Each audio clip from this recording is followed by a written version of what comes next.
தலையில்லா முண்டமாக காவல்துறை. அதிமுக மாஜி அமைச்சர் சண்முகம் காட்டம். பீகாரை போல தமிழகத்திலும் என்டிஏ வெற்றி பெறும். வானதி சீனிவாசன். 95 தோல்விகள் ராகுல். தொடர் தோல்விக்கான விருது என்றால் அது அவருக்குத்தான் கிடைக்கும். பீகார் தேர்தல் முடிவுகளை சுட்டிக்காட்டி பாஜக கிண்டல். ரூபாய் 10,000 வழங்கியது தேர்தல் கமிஷன் வேடிக்கை பார்த்தது. அசோக் கெய்லட். 9வது முறையாக தொடர் வெற்றி. பீகார் அமைச்சர்கள் சாதனை. நோட்டாவுக்கு அதிக ஓட்டு. பீகாரில் நடந்த சட்டசபை தேர்தலில் நோட்டாவுக்கு அதிக ஓட்டு கிடைத்துள்ளது. பீகாரில் உருவான இளம் தலைவர். விஸ்வரூபம் எடுத்த சிராக் பாஸ்வான். புலி இன்னும் உயிரிழந்த நிலையில் உள்ளது. நிதிஷ் வீட்டின் முன் போஸ்டர். டாக்டர் உமர் நபியின் வீடு தரைமட்டம். தகர்த்து தள்ளியது பாதுகாப்பு படை. டெலிவரி கடைகள் ரூபாய் 1.60 கோடி மதிப்பில் மொபைல் போன் மாயம். ரூபாய் 29 கோடி நிதியிருந்தும் காற்று மாசை கண்டுகொள்ளாத டில்லி மாநகராட்சி. பிரதமர் முதல்வர்களை பதவி நீக்கும் மசோதா. பார்லிமெண்ட் கூட்டுக்குழுவுக்கு உறுப்பினர் தர திமுக மறுப்பு. பீகார் சட்டசபை தேர்தல் முடிவுகள். பிரதமர் நரேந்திர மோடி மற்றும் முதல் நிதிஷ்குமாரின் நல்லாட்சிக்கு சான்று. அடுத்தது மேற்கு வங்காளம். திரை நட்சத்திரங்களுக்கு போதைப்பொருள் சப்ளை செய்தேன். கைதான சலீம் வாக்குமூலம். சிறையில் அதிகாரியை தாக்கிய கோவை குண்டுவெடிப்பு கைதி.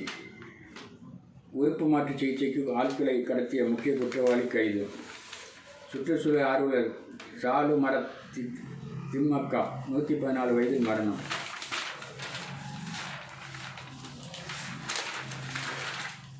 பீகார் மாநில சட்டசபை தேர்தல் முடிவால் தமிழகத்தில் திமுக கூட்டணி கட்சியில் கலக்கம். கேளிக்கை பகுதி. நாகேந்திரன் கூட்டத்துக்கு எழுச்சியுடன் வரும் மக்கள். காங்கிரஸை கலாய்க்கிறார் திமுக நிர்வாகி மகன். நெருக்கடியில் திமுக. காசாவுக்கு குரல் தந்த நடிகர்கள் எங்கே? தலைவர் பிரபு. உண்மை வெளிப்பட்டால் பொய்மை மறையும். முன்னாள் பாஜக தலைவர் அண்ணாமலை. ஒவ்வொருவரும் எம்எல்ஏ ஆகலாம். KN நேரு தமிழக அமைச்சர்.